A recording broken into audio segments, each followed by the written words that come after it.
2024 will be the biggest election year in history.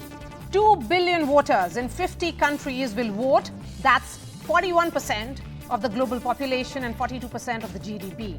The world's largest democracy in India and the oldest democracy in US will vote in April, May and November respectively. More than 900 million people are registered to vote in India out of the population of 1.4 billion. Prime Minister Narendra Modi hopes to be re-elected for a third 5-year term. Lok Sabha polls for 2024 will be the largest world election ever.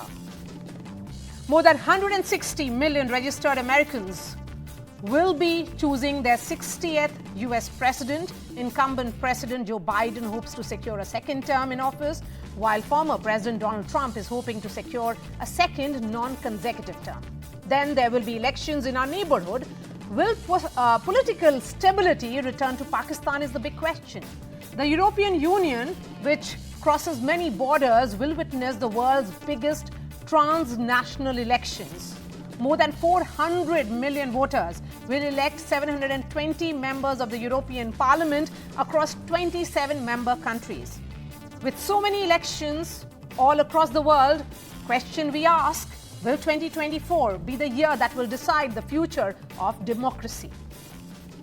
Manjeet Kriplani is Executive Director of Gateway House, which is a foreign policy think tank. She's joining me from Colombo. Manjeet, I appreciate your time. 41% of the world will be polling next year.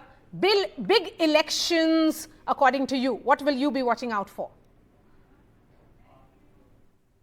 Myra, thank you very much for having me on the show. Well, first, a lot of these are democracies that are going in for elections.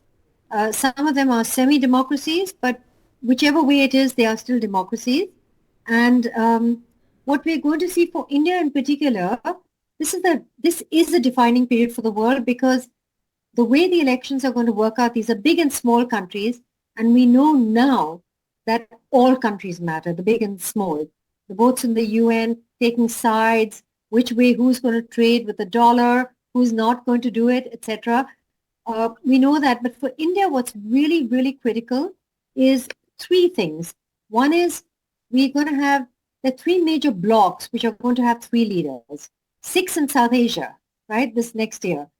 Maldives has already gone to the polls, and we know how that went, which is not in India's favor. 10 countries of the G20, 5 of the BRICS plus. So India has an interest in all three. We've got our own national election, and that will have an impact on the neighborhood and vice versa. In the G20, India is still part of the Troika. South Africa has an election next year, and it's going to be the president of the G20 in 2025.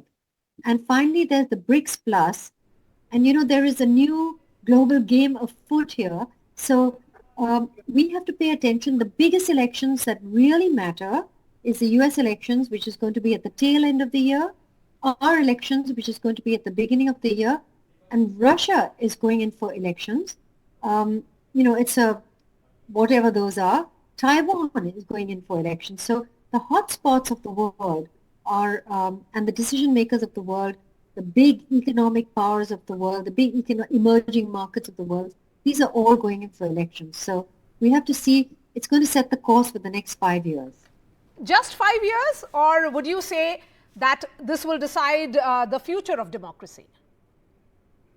I don't think the future of democracy is in any danger at all. The very fact that you've got, almost half the world going in for elections, this is a wonderful thing. And really, democracies are not perfect things.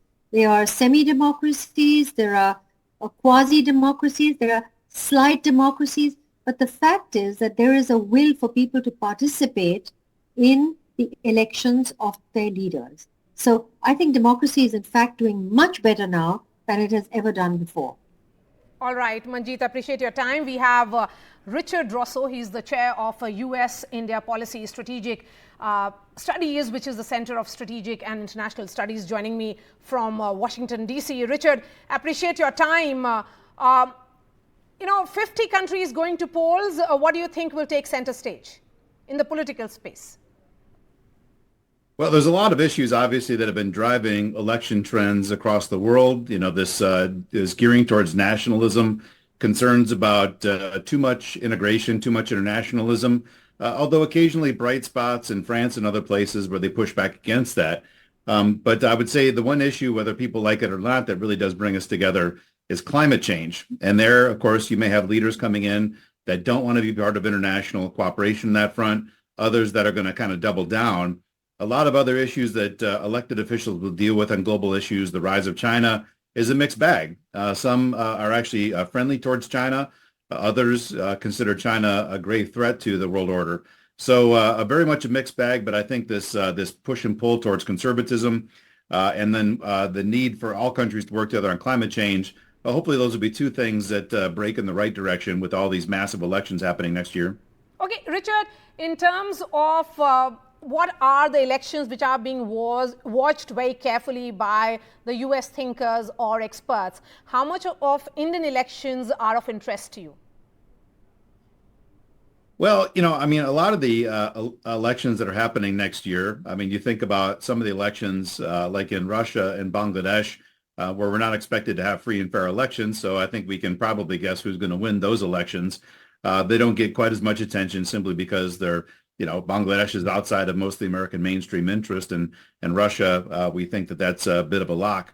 But we'll watch a lot more closely, I think, the elections in India. We've had a good relationship, I think, with the Modi government on defense and security, to some extent on commercial issues, but concerns about some of the political drivers that Modi has fed into, particularly at times the BJP's been weak. And for us, of course, Mexico being our next door neighbor, we've got a government there today that has been more aggressive and concerned about too much entanglement with the United States. And yet so many U.S. companies have dramatic expansion of supply chains into Mexico.